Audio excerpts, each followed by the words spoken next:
Welcome to Tailboard Talk, a fourth shift fitcast. The mission of Tailboard Talk and the fourth shift fitness is to educate and train fire service personnel to increase durability and decrease the potential for injuries and their associated costs. My name is Chris Morella, owner and founder of Fourth Shift Fitness.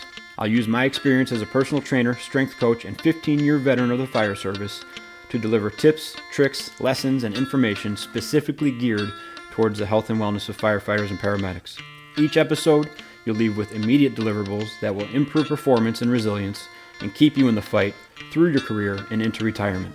Let's get into it.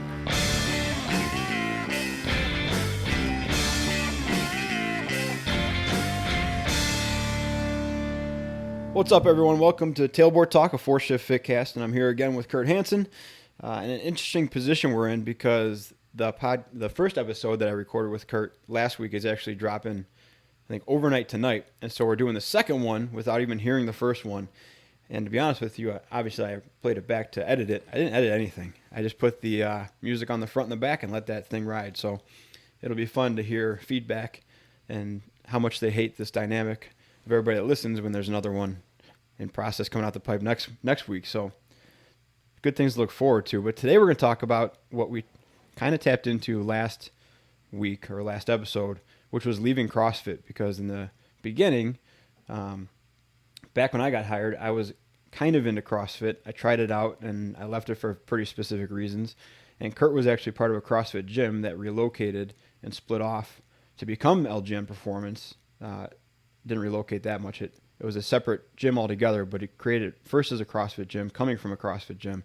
And then quickly after that, probably 6 months in, split off from CrossFit, except for in name and in listing. So it's an interesting topic, I think, because a lot of people are married to CrossFit and they love it and they can't imagine their fitness without it. And lots of others are put off by it and will not go to a gym if it's considered CrossFit. And like I said last week, we get told time and time again when people say, why don't you check out this gym? The first disclaimer they often give is like, don't worry, it's not CrossFit. So it's a very polarizing topic. So just wanted to get into it, and we'll talk about LGN's decision and our decision to leave CrossFit.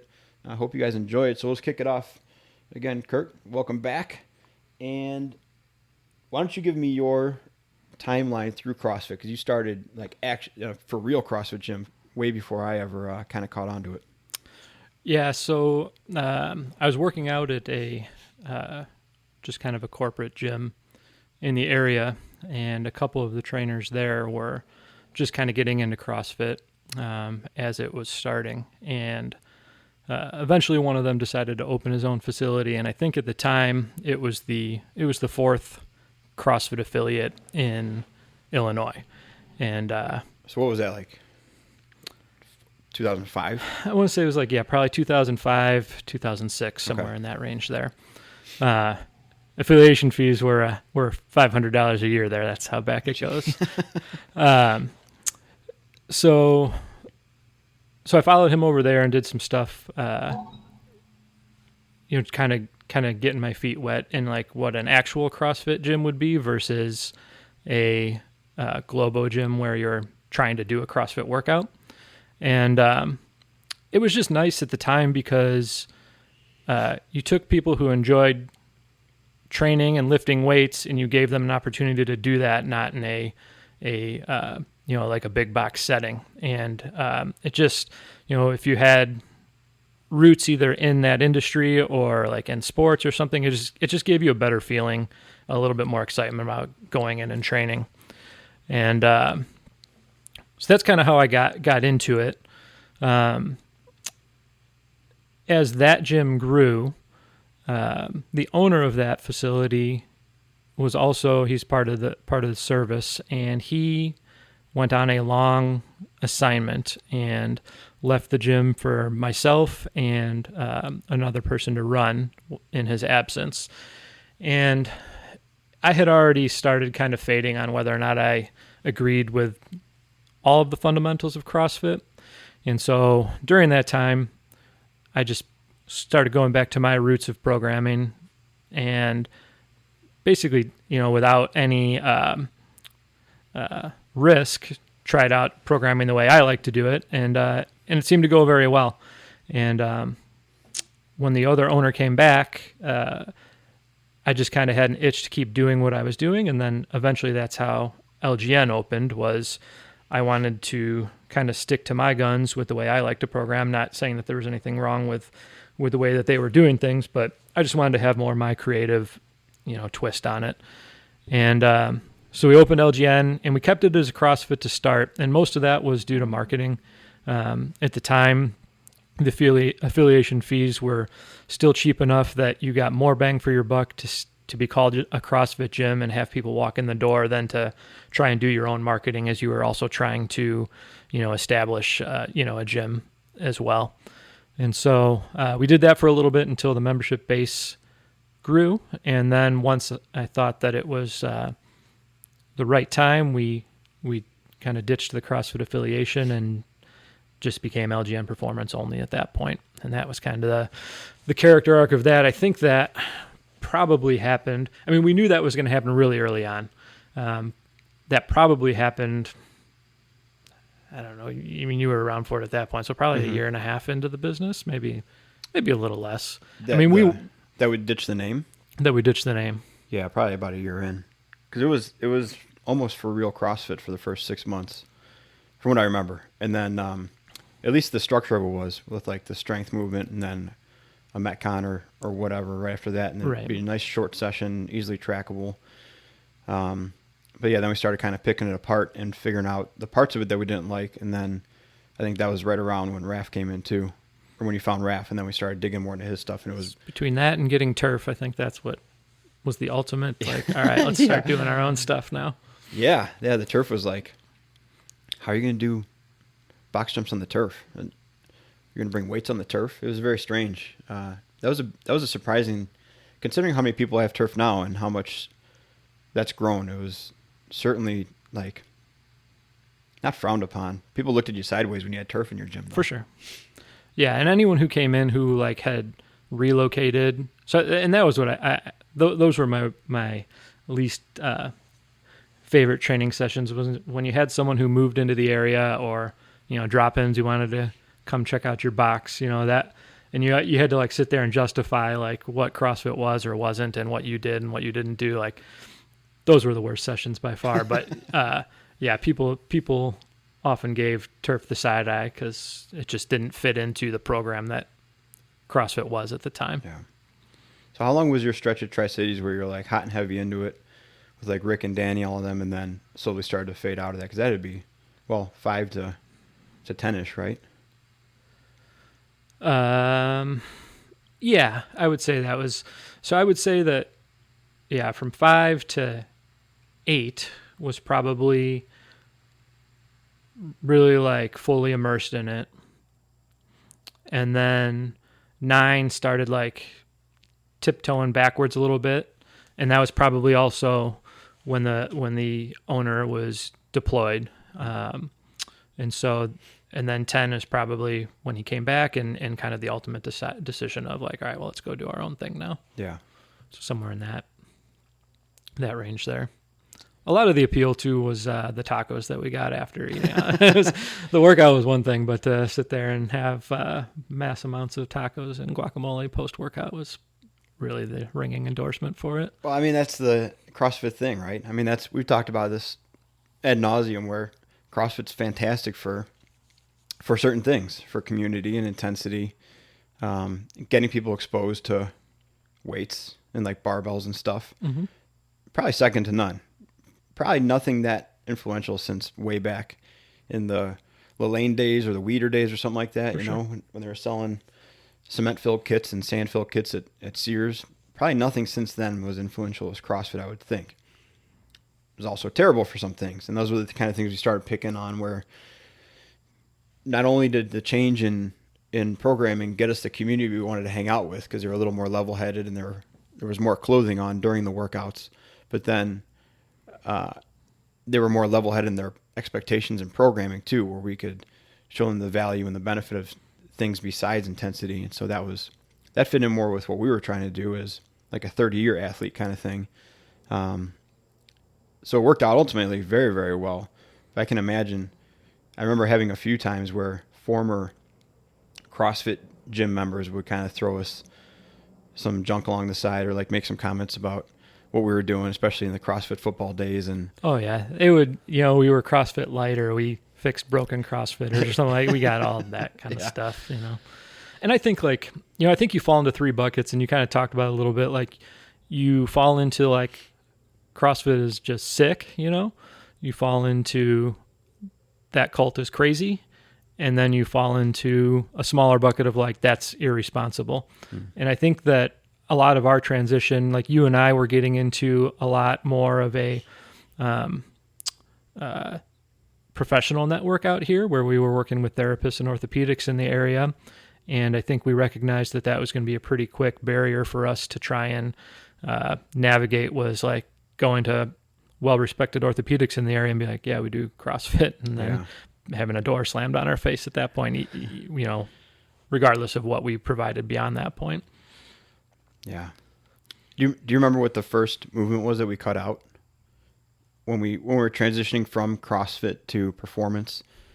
Because a few stick out in my head. Like the first one I think of is, well, it wasn't the first one, but wall balls. Yeah, I was going to say wall balls probably. That was pretty early on, and that was one of the harder ones to convince people that the risk may be worth more than the benefit at that point. There's plenty of other things we can do to get your heart rate high and make your legs sore, That was probably the hardest one. I think the American kettlebell swing was a big one.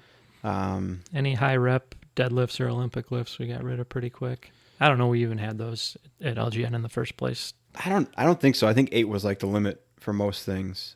Box jumps, like rebounding box jumps. Yeah. That was a good one. Mm-hmm.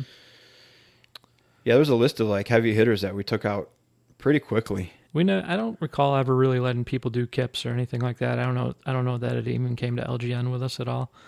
That was a visitor thing. Yeah. That was definitely a visitor thing. And I mean, by program design though, I almost never programmed any high rep pull-up wads, Yeah. And I even remember the same gym that we separated from ran a very large Murph fundraiser. And I even remember feeling conflicted in the beginning of like people wanted to do it and I wanted them to do it and support it, but I also wasn't going to promote, doing 100 pull-ups when they couldn't do 3 pull-ups, Yeah. And I remember going there is like, and having LGN people go there and do it in teams and do, like an inverted row or something different and being like scoffed at the thing. And it's like, yeah, just not extreme enough, I guess, but not RX enough. Well, that was the cool thing though, is that we were able to give alternatives. So like instead of a wall ball, there was 15 other things we could suggest. And instead of high rep Olympic lifting, we transitioned to like more of the power development, and then you could use single dumbbells or double dumbbells to do your more high rep stuff where you weren't locked into that bar and putting normal people in those weird overhead positions. Man, there was something else I just thought of too, and I can't remember what it was. It was another like watershed one. We got rid of like speed sit-ups. Oh yeah. Right. Yep. So we had a bunch of ab mats that were pretty much useless at that point. Yep. They're good for kneeling on. Yeah, they were good. Yeah. Instead of doing kipping pull-ups, we went completely the opposite direction and actually took bands away for assisted pull-ups and started doing like a top down or a negative pull-up or a row. And that really screwed with people because it could not be more opposite than fast butterfly kipping, which is like stand on this box and then lower yourself down slowly. That was a hard one to translate, but the people that stuck with it, we saw improvements and then they were better in the end. So let's go into just the pull-up one, because that's an important one, because that was really a lightning bolt moment for us, I think, when we started looking at what the band does versus what a negative can do. And then let's go into wall balls, because that's a one that it's more difficult to see the detriment to it or the possible risk in that one because it's not immediately clear because of our bad posture in general. But kick us off with the pull-up one, then we'll do wall ball second. Yeah, and I think it's like you look at what the point of the pull-up is, and in CrossFit, the idea of a pull-up is getting your chin over the bar as many times as you can, as efficiently as you can. And in the strength and conditioning world, it's seen as an amazing back and shoulder exercise. And depending on what you're using it for is how you train it, I guess. And so for us leaving CrossFit, the purpose of getting as many reps over the bar as efficiently as possible wasn't part of our plan anymore. And so then it became, well, how do we give people the most bang for their buck on this exercise to make it a phenomenal back and shoulder exercise versus a benchmark that they need to hit. And so that's immediately why we got rid of the kips in the first place. You can go into the debate as to how much toll that puts on your shoulder. And I would suggest that if you're an untrained individual, that kipping probably puts a significant amount of stress on your joints. I don't have anything really to back that up than speculation and common sense. Gravity, but that's what I'm going to go with. So then when you remove the kip and you go, okay, well, this isn't about making it easier. It's like, how can we do one awesome rep? And then how can we replicate that? Then we started looking at dissecting the pull-up and going, well, let's do some eccentrics and start from the top down, since if you band assist, you get a lot of assistance at the bottom, but very little at the top, obviously, by the dynamic nature of the band, and you miss a lot of the ability to strengthen the top portion of the pull-up. So then, we got people up on boxes with their chin over the bar to lower themselves down to try and strengthen that end range of motion versus, always trying to pull from the bottom, the concentric portion to start. And that way they work through strengthening the entire movement versus, getting a little bit of assistance from the bottom and then losing that as they go up with releasing the band. And I think when you educate people as to like why you're doing that, the crossover that it has to sprinting or the crossover it has to putting a heavy barbell on your back, then, and you can help educate them on that, the idea of getting your chin over the bar becomes less of a need for each person on that. And even now, like, I'll coach people, like, I don't care if your chin gets over the bar. I actually don't want your chin to go over the bar if you're going to do that like chicken neck thing where you like pull all the way up and you do your last 2 inches is try and get your chin over the bar, because now you take your spine out of a nice neutral alignment and do this weird cervical chicken neck thing just for the sake of getting your chin over the bar. I'd rather have you keep a nice neutral spine the whole time and pull to eye level per se, or even top of your head level at that. So I mean, this is giving a glimpse though into the severe division there was, or the departure from CrossFit, because for you guys listening, it's a completely different system, and it's so much so that we stopped calling it pull-ups because that has the connotation of getting your chin over the bar or your chest to the bar. A pull-up has a specific range of motion defined to it or assigned to it, right? Where a vertical pull is that you start at the bottom and you pull until something goes haywire. So you pull until your shoulder starts to get wonky, or you start twisting, or you do that weird chicken neck thing like Kurt said. That's where your V pull ends. And so even if that's hanging at dead arm position or dead hang position and then getting 4, 5, 6 inches up, if that's as high as you can get while maintaining that good posture and good control, then that's it. That's the top of your V pull, your vertical pull. If we were doing pull-ups, it's get to the top no matter what, no matter how you have to twist yourself into it. And so that adds into the method for doing these eccentric pull-ups. So you'd be on a box or whatever, and you'd have somebody behind you basically shove you up into the bar, and they would support you for as long as it took you to get your shoulders and your chest and your arms and your neck in the good position and freeze yourself in that position. And then the person would let go, and you'd slowly over the course of 3 to 5 seconds drift down. So we're setting you up in the most perfect position up top and then letting you fall out of it, instead of you kind of going haywire on the way up and then fighting to get back into a good position, which is often unattainable because of the distance and the difficulty of that pull, and then just completing the rep in this weird hunch forward, kyphotic chicken neck position, and you're not really strengthening anything. You're actually doing what a lot of smart people warn against, is strengthening a dysfunction potentially. So not only do we give you the best position at the top and let you fight for it, you're going to get more bang for your buck, like Kurt said, and you're not going to have the injury risk of building up speed and then being in a much more struggle bus position with bad posture at the top of this thing, where you're way more vulnerable for injury. I mean, the two vulnerable parts of this pull-up are at the bottom when you're hanging, if you have an impingement or something like that, and at the top when you have a ton of tension going through the system and your shoulder blades are in a terrible position if you're way elevated or protracted. Those are the two dangerous positions. The middle is generally okay. And so if we give you a ton of speed and then hang you out to dry at top, that's no good. We'd rather set you up perfectly up top and let you fight from the way down where you'll be safe at the bottom where you can stand up. So that was a big one. And we did that for vertical pulls, horizontal pulls, right? Same thing with an H pull. It wasn't a row necessarily because that had the definition of a certain range of motion, but an H pull could be different.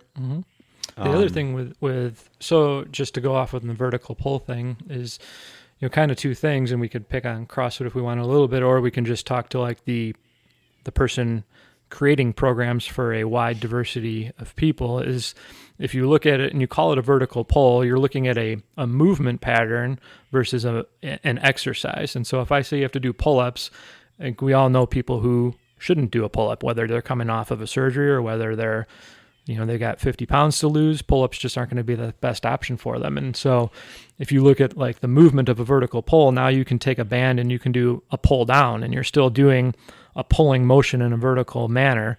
But instead of moving your body weight, away from earth, you're moving something vertically towards your center mass. You're still doing that movement pattern.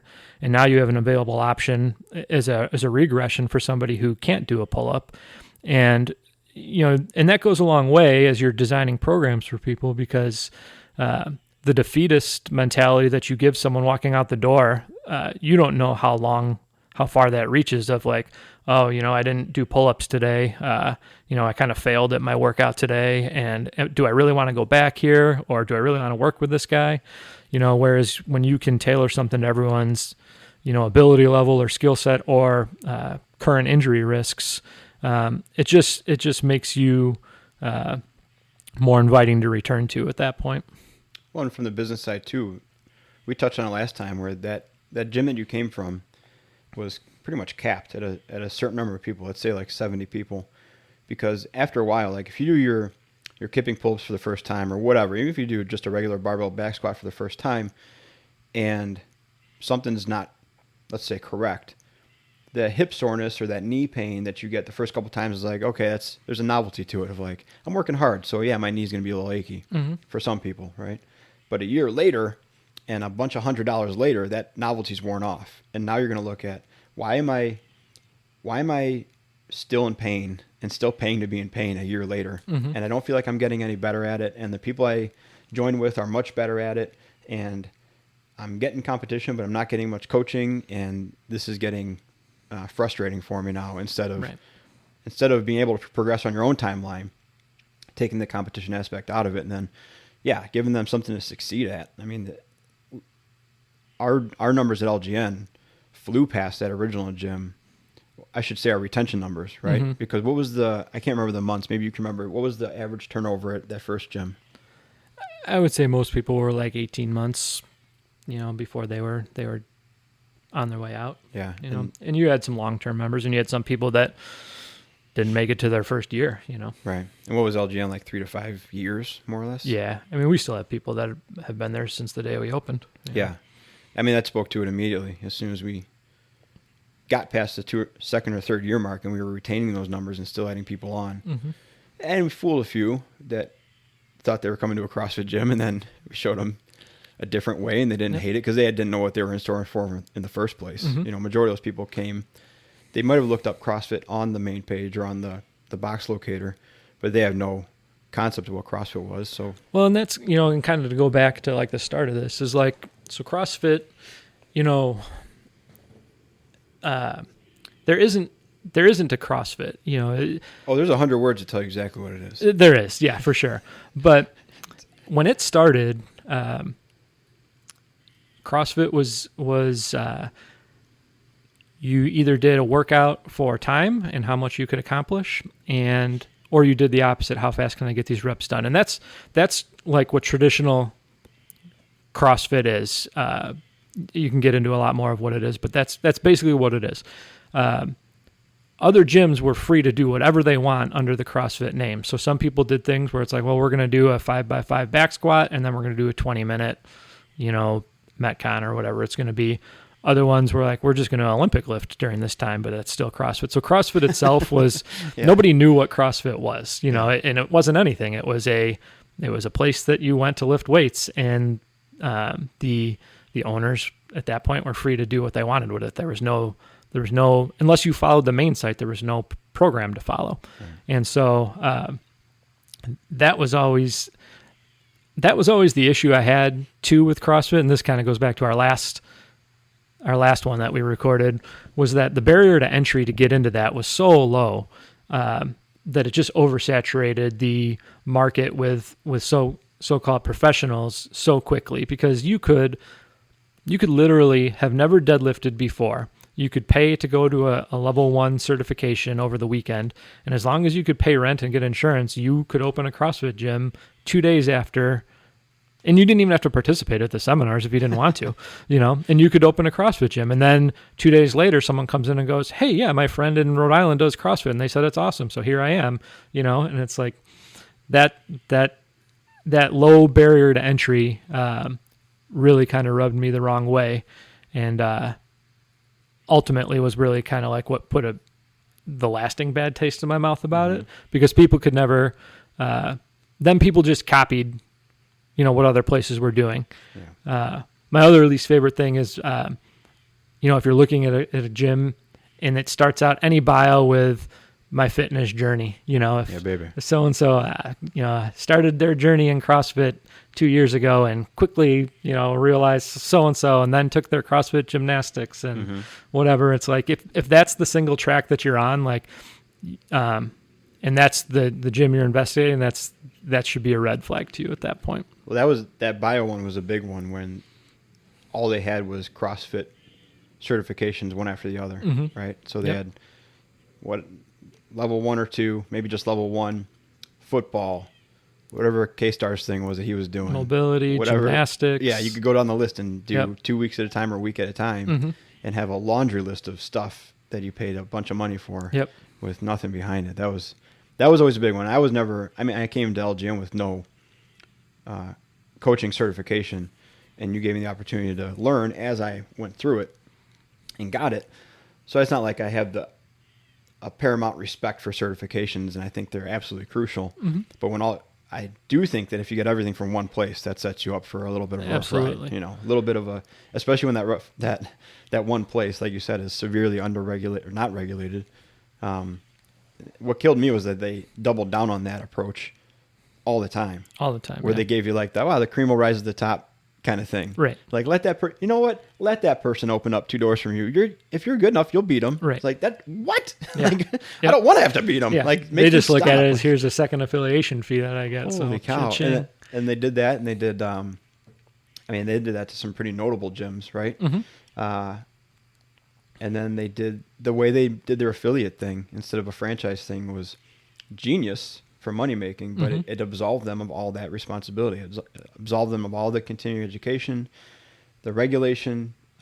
Basically said like you can call yourself this if you pay us, and we don't care what you do. And the only way you can have a CrossFit gym is if someone there does our level 1 seminar. Yeah, but we don't have any risk because you're not a franchise. You're just a person with our name. Yep. Oh man, I'm jealous for sure. But it created a lot of issues. And then on top of that, we're going to create this thing where we're going to charge everyone to do workout a weekend. And then once they pay for all those, then we're going to charge them to compete in our regionals and then blah, blah, blah. Man, but great for community intensity. So we got that. All right, let's get back to the wall ball, because that was one that you can kind of pick apart from, just like the pull-up, I guess, from both ends, the neck side or the lower back side. Which one, or what was the main thing for you for wall balls? For me, it was the neck side. Okay. I didn't like the receiving of that stress coming down with your neck in that angle, and then over fatigue, that reception of that stress compounding over and over again over 20 to 30 or however many you were doing. The problem with wall balls too is that in a lot of these other kind of high rep things is as a coach, you toe the line of like, wow, that looks really unsafe. I need to stop this person and correct this. But depending on the format of workout that you're following, if you do that, you're impeding somebody's chance to break their score that they did previously, and then you go back to that. Am I leaving someone with a kind of a defeatist mindset at the end of that? But yeah, watching people, receive a 20-pound ball come flying back at them over and over again. Maybe not in the same spot each time, likely right, not likely not the same spot each time, and then you watch some people like, oh, I'm also going to put a medicine ball behind me so I can make sure that I'm squatting deep enough. So right. let me throw this 20-pound rock at you, and then don't trip over this thing behind you as your feet start to turn out and out more and more as your hips can't maintain the mobility of a squat. Well, that's what I picked on the most. Like, I definitely got on the wagon of the cervical side, but just the progression of watching, and this is when we started looking more at like the McGill stuff and understanding, we had gotten away from sit-ups at that point because of the just potential for long-term risk with that. But you would watch someone and we would set them up in a decent position. Then over the course of 20, they were like in a completely different position, 5 or 6 in. And then you play that gamble game like you're talking about, like they're doing 20, right? And they're at 12. It doesn't look good. Now they have 4 left. Like, just get through this thing, please. Yeah. And you're playing you're rolling the dice with every single one, but you're like, how much worse could this get over the course of 6 more reps? Right. And I know for sure that, going back on your point of the defeatist mentality with that, I know for sure that there were clients who openly told several coaches, like, I don't want to go to that person's class because they pick on me too much, or I can't just do the back squat the way I want to, And they had nothing, when we were coaching them, they had nothing riding on it besides feeling more comfortable. Right. If you are that person that's going to hijack someone's workout and stop them in the middle of a time challenge, they're never coming back to your class. Like, you've lost, and then as a business owner, that falls back on you. Of like, maybe they'll just go find another gym in general that everyone will let them be the wild, wild west out there and do whatever you want. And maybe they're not going to say, I don't want to go to Chris's class, so I'll go to Kurt's. They'll just say, this CrossFit gym sucks. I'm going 2 towns over, and paying more for less coaching. That was always a bummer when that happened. Yeah, it's extreme, And that, we always took that hard too, because, I don't think people realize the back end work that goes into developing an athlete, I don't want to say it. Yeah, an athlete. We'll call them athletes. Yeah, man. But it's disheartening when you spend a lot of time and effort into, helping someone squat better or just less, injurious.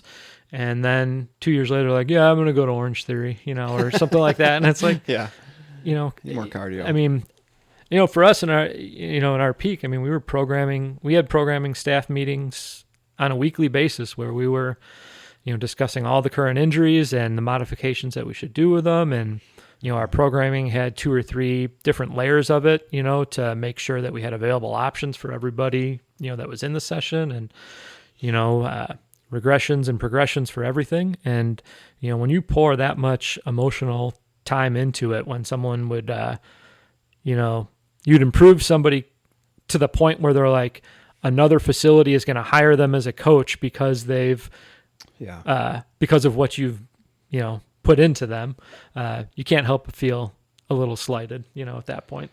Yeah. Those are tough ones to swallow. And at a certain point too, like, it falls on both of us, right? So it falls on the client for maybe not having the scope that we do, and maybe they shouldn't, or they never will. And it falls on us too for expecting too much sometimes out of them, of like, oh, they're going to see the value in this, and their views just aren't aligned with what we're doing or what we're trying to go with. The good news is that we were confident at that point that what we were doing was, quote unquote, the right thing, and the safest thing and the most effective thing. So if we had people that were ditching us or whatever, I think we were able to compartmentalize that a little bit better, of like, oh, I guess they just weren't the person we thought they were. Or, right. Yeah, we might have under-communicated that, but how much do you really... I mean, you also don't want to be the sob story of like, look how much I did for you. You can't... For sure. So if people don't appreciate it, then you can try to appeal to them and try to continuously show value and through different methods, but if they just don't dig it, then we were confident at that point that it's going to be their loss, not ours. And yeah, but it doesn't make it any easier, especially when a coach leaves or something like that and you really invested in them, and then they do something completely different or throw it all away, or they use you as a platform. Yeah. Some weird stuff out there. Mm-hmm. Well, I remember. So do you have one instance or one workout or one thing that you remember maybe you already mentioned it. I think you hit on it real quick when you were like, okay, I think I'm all done with this CrossFit thing. I don't know that I have just one. I just, when you become involved in coaching and you communicate with people, when you start hearing some of the same ailments over and over again, if you can't take a step back and go, why am I hearing different people who are doing the same thing complain about similar things? Mm. And if you can't reflect on that and go, what needs to be changed, then that's part of the problem, Yeah. And I can't remember if there was one thing that I was just done with, but it was just the kind of the culmination of like that. And then in my gut, knowing that I think that there was better things to do, better ways to train people. I think that was just the culmination of all that together was what ultimately made me step away from it. I can remember, and this is a good Raph story. I don't know if he'll remember this, but one of the first football seminars that I attended, he was talking about the shake weight and what a great tool it could actually be, which anyone with a little bit of knowledge knows that it could be in the right setting. And literally, like, everyone in there was, laughing and blah, blah, blah. And obviously he was 100% serious about it, and you look around the room and when you understand what he's talking about, it's like, it was just that was kind of an eye opener for me to be like, maybe I'm not in the environment that I need to be in at this point. We saw that in our football one down in his gym in Tampa when that NFL player came in, when he invited, I think Luke Pettigrew. Yeah. Pettigrew, yeah. And so he was his strength and conditioning coach back in the day. He had just retired too, right? Yeah, like a season prior or something like that. So, yeah. Fresh out of the league. And it was a big group, probably 20 people. And I remember during a break, he was talking about machines. Luke was talking about machines and like, oh, they have all these great machines in the facility now. He's telling Raph like what got updated, I think. Oh, they have all these great machines in the facility or something like that. And a group of people who were comparing their Fran times heard it and started like machines, like scoffing at the thought of machines, And he like stopped everything. And he was a big dude, right? Yep. Was he a lineman? He was a big guy. Yeah, enormous hands. He was imposing. Yeah.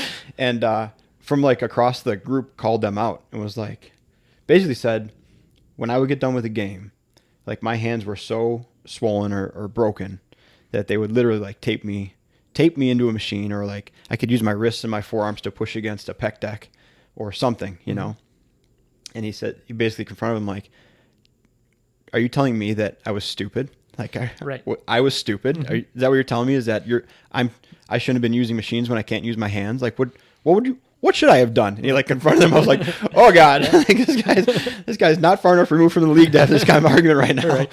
But it was an eye-opening moment because it showed like, man, if you can't figure out how to use a tool to help someone, then you're the issue. And if you write off a machine because you think it's stupid, this big 300-pound lineman's going to ask you if he was an idiot for having to use machines because he only has 5 days to work out and he's going to train for 3 of them, but his hands don't work. And that was a funny moment, but that was another eye-opening moment at a football thing where you get to see kind of the environment you're in, and then you quickly look around and like, all right, who looks guilty right now and who's cheering this guy on? Because I was like, get him! I was like ready to jump on his shoulders, and start chanting, but I think I was still laying in the corner in the fetal position from the prolonged shuttles that I was running over and over. Yeah, that was another cool watershed moment when you asked the typical CrossFitter to run in a straight line for more than 10 yards. Yeah. The limbs were going everywhere. It looked like Goofy running down a mountain. Mm-hmm. Well, I remember when I ditched CrossFit, I got hurt at work. I didn't write it up, but I was doing hang power cleans with 135 because that's what the board said to do, and I'd never done it before. And we have at the Station 6 we have the whatever sided weights. They're not round. Oh, the hex weights. Yeah, the angled weights. Yeah, they're not. They're like there's more than 6 sides on them. Yeah. Yeah, but they're chunky. So if you did a deadlift or whatever, roll a 1/4 inch forward to find the flat spot or a skew. So I was doing them, power cleans, and my back started getting tight, and it sucked for like 2 or 3 months. It was just strained and angry, But I finished the workout because it was some sort of rep scheme where I thought it was doable, and it was only 135 pounds, and I thought it was manageable. False on both accounts. So I got injured doing that, and then I came back.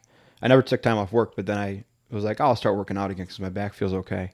And then like one of the first workouts back on the main page was like 30 yards of handstand push-ups to something. Yeah. And I was like, nah, like that's okay. You got me once. Right. Like you fooled me once and I hurt myself. I'm not doing 30 yards of handstand push-ups. And maybe it would have been good for me. But I was just not willing to do it because I didn't care to learn it or get hurt doing it. I didn't want to spend a week learning how to do handstand push-ups to complete one workout. Right. I was like, I'd rather just do a military press or something 8 times by 3 and go home. Like the novel at that point, the novelty was fully worn off. And then I saw the goofy stuff and I was like, yeah, pass. And I think probably shortly after is when a couple of years later, I suppose, is when LGN opened up. But in the meantime, I was having fun working out for vanity and aesthetics, and that was a good time. And then that all got thrown out the window with the Combat Challenge and LGN. But, I mean, what are you going to do? So, do you think the landscape of CrossFit is better now or worse than, not the old days, because the old days was obviously probably, when it was this weird underground thing, was probably the best time it was. It was awesome then, yeah, for sure. So, maybe like from its heyday, probably 7 or 8 years ago to now, is it better or worse? It's probably worse. Sweet. You still talk to people who are new into it, and then you go, well, maybe things have changed, and you'll go look at the place that they're training out of, and you're like, no, the same stuff is still happening. The same started my journey stories are there. That's just post dated 7 years after the ones that I was reading before. And the thing is like, CrossFit's a fad, and I don't want to use that as like a negative word, but it's going to go, and it is, it's peaked already, but it's no different than Nautilus was, or Taibo or P90X, and CrossFit's going to do this thing where it comes and goes, and then F45 and Orange Theory and whatever the next thing's going to be, they're going to do that. And it's kind of the nature of the people, the industry has a short lifespan. Most trainers are in the industry for 7 years or less because it's a pretty grueling schedule. People themselves change, and so you might do something for 2 or 3 years and decide you just want to change it up and, go do something else. And so something else will come in and take its place. But you know what? A squat will always be a squat, and a vertical pull will always be a pull. You just package them differently, So, I think that CrossFit's definitely on the back end of its peak. I think that a lot of people who were in it in the start are gone. I've obviously not paid attention to it much in a long time, so I don't know, if it's still the same old where I'm just going to do my 3 or 4 CrossFit style certifications and, that's the only education I'm going to get, or if it's changed and, people are willing to add more tools to their toolbox or not. But, it's just, I think it's on its back end of popularity at this point.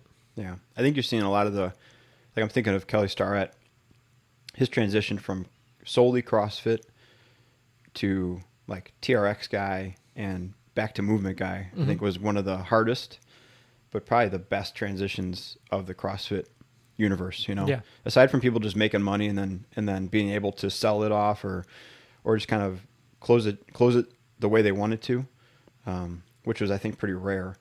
There haven't been many people that have transitioned successfully, many big names anyways, that have successfully kind of been like, all right, I'm taking this tool, I'm going to ride it as far as it'll go, and then I'm going to kind of parlay it into like a not legitimate industry career, but something bigger or different, or get out of the CrossFit world and survived. I think you'll see some lower tier college strength and conditioning coaches may have come from a background, but we're probably looking at Division III or Division II. I would guess that there's probably not a Division one program that's looking at that as a resume builder. But Yeah.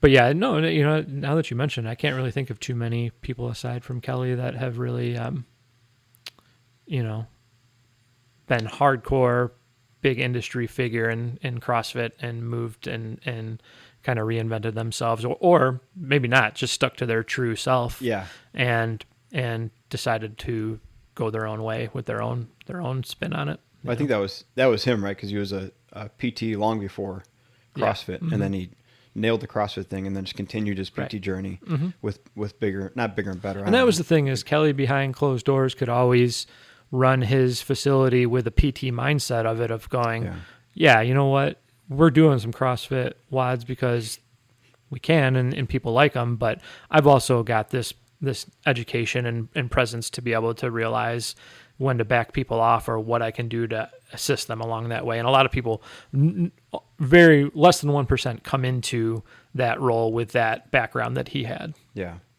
I will say, though, he had some of the most dramatic and hilarious transformation videos ever. Yeah. Oh, yeah. Yeah. I don't doubt that there was absolutely some effect from what he was doing. For sure. But you had the person that would come and be like, I haven't lifted my arms up in 37 years. Yeah.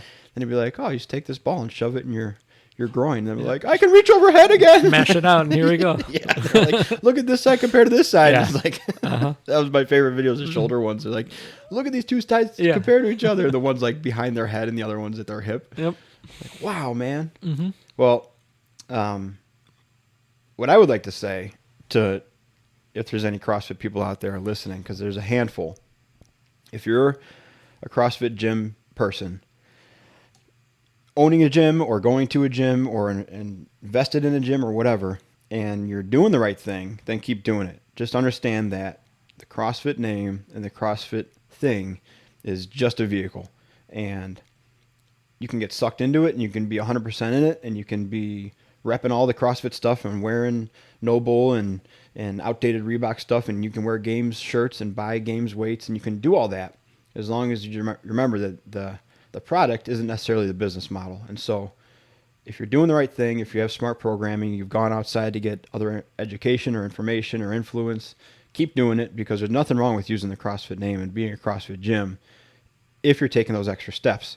And if you're not taking those extra steps, maybe start checking it out, because eventually, like Kurt said, it's going to fade, and you're going to be kind of in the scrap heap with everybody else that's fighting for the same 5 clients. And you're going to recycle a bunch to Orange Theory and back to you, or to F45 and back to you, and then to the local Y and then back to you. They're going to keep coming back, but the more value you can give them, the better when they come back, because you'll hold on to it for longer. And the most value may not be inside of CrossFit. It may be other places with other people teaching you, and other methods that you're not necessarily familiar with, that don't feel as easy as plug and play as CrossFit is, or set it and forget it.